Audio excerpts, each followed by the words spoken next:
This video will discuss the end of Mob Psycho 100 Season 2, so spoilers, obviously.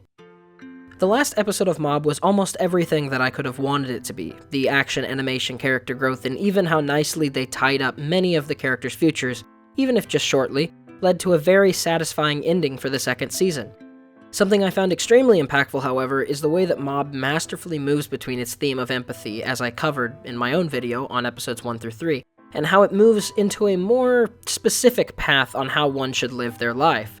A duality that hotly undergirds many philosophical, political, and religious debates through the last millennia. It's the idea of relying on yourself versus relying on others.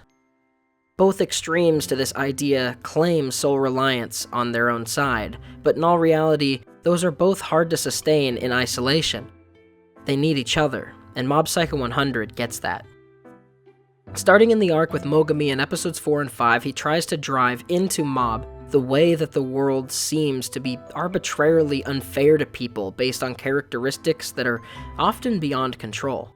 He uses this time crafting this more cruel world for Mob to show Mob how his empathy comes from a place that he can only appreciate from his place of luxury.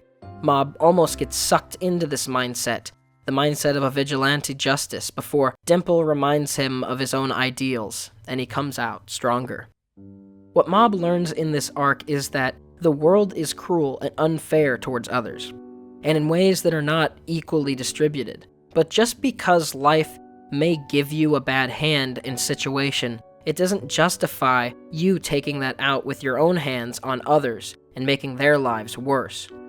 All of those other people you're taking out on, after all, are living in the same cruel world as you. These two episodes weren't something I initially made a video on or covered because, as you saw later in the season, Mogami actually comes back and it shows an expansion on the lesson from episodes 4 and 5.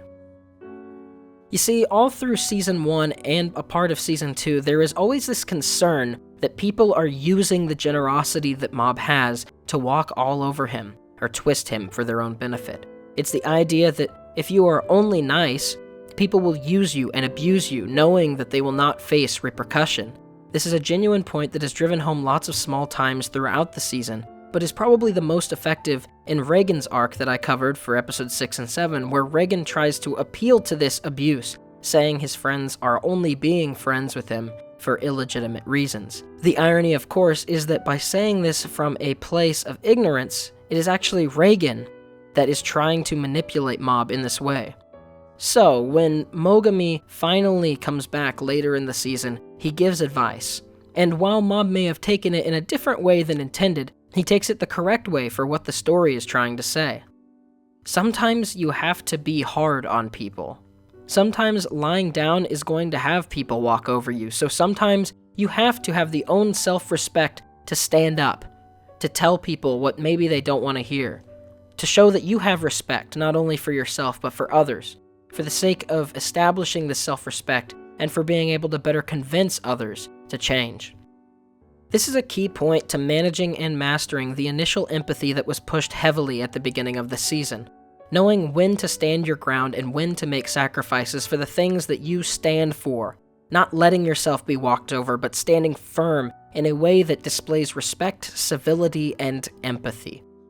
This is the full growth and arc that Mob goes through and, in my opinion, finishes understanding when going into the building for the final few episodes. So where a lot of different series are focused on a character succeeding, based pretty much solely upon the character's skills, abilities, and raw strength or power, the success of Mob, what is considered success by Mob, is all determined by his own personal ability to grow into a more reasonable, well-rounded, and mature person. It flips the expectation all on its head. It doesn't matter that he can win every fight. It's the fact that him forcibly fighting is seen as a failure. Now, to get into the duality that I mentioned earlier at the beginning, this sort of debate. On one side, there is a person represented by total reliance in others, that of Serizawa, and the other is of total reliance on the self, that is Sho's father, Toichiro Suzuki. In the case of Serizawa, he lacks self-confidence and respect. He is unable to develop or have confidence in any of his own ideals or plans, so he relies on others to make them for him. In a way, this is an easy way out, because if you let someone direct all of your plans and have faith in them, then you don't have to deal with the pressure of living on your own life and own terms. This makes Serizawa be abused by the people he puts faith in, namely the leader of Claw, Sho's father. Mob understands the loneliness and the pain Serizawa faced, and wants him to be more independent and better suited for believing in himself, because Serizawa is a good person. He has trouble dealing with his own problems, so he leans entirely on his faith in others, not exercising his own judgment, and that leads people to hurt him, even when he refuses to open his eyes and see it.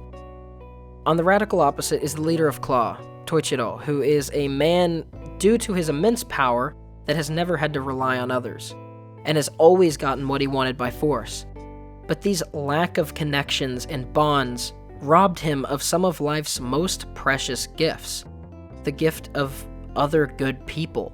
Not people who use and abuse, but who stand by you and care deeply for who you are. As we see, he perhaps had this in his wife, but his sole independence in pursuit of power led her to leave him, which, as he admits, he was too prideful to realize his mistake and concede his love for her. Sho's father believed that with enough power and force, he could find true happiness and be loved. But he was never in a position to reciprocate and experience the joy and meaning that others tried to bring to him. So we come back to Mob. In a way, he is perfectly balanced. He tells Serizawa to get self-confidence, because otherwise people will lie and abuse him. And then later, he sits with Sho's father, because even for a villain, it is sad to see him suffer completely alone, to die. Part of this is exactly what Mob was building for. A type of radical empathy that stands up where it needs and sits when it doesn't. A type that always considers and always is acting. At the end of the day, it's about an average emotional middle schooler, but one that shows more depth and consideration than most people could dream. He is just continuing to grow, through pitfalls, awkward moments. He's not perfect, but he is trying.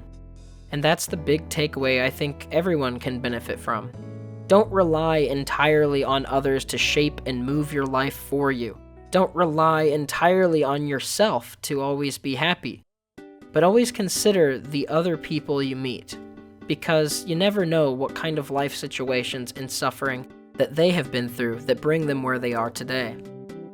The final point I want to look at that connects to this idea is something that was touched on since the beginning of the series, and all through Season 1 up till now. The idea of being the protagonist, being special, being the main character. On one hand, if like Serizawa, you view yourself as a side character, you willingly forfeit the things in life that you want to have that may be challenging to get.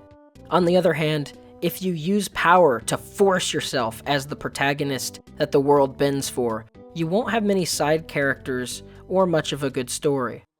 The key takeaway is once again somewhere in the middle, and is the big line for Season 2's opening.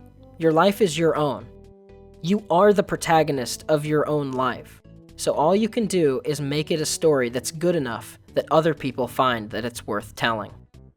Thank you, anyone who has continued to watch me and support my channel. I am looking to pursue this as a proper career, so I appreciate every view. More so, thank Whizbang2093, Akio, Rakamaru, Seidot, Dave Pokemon, and all of the other wonderful people who have helped to support this channel on Patreon. I hope everyone listening has a wonderful week, and I'll see you next Friday.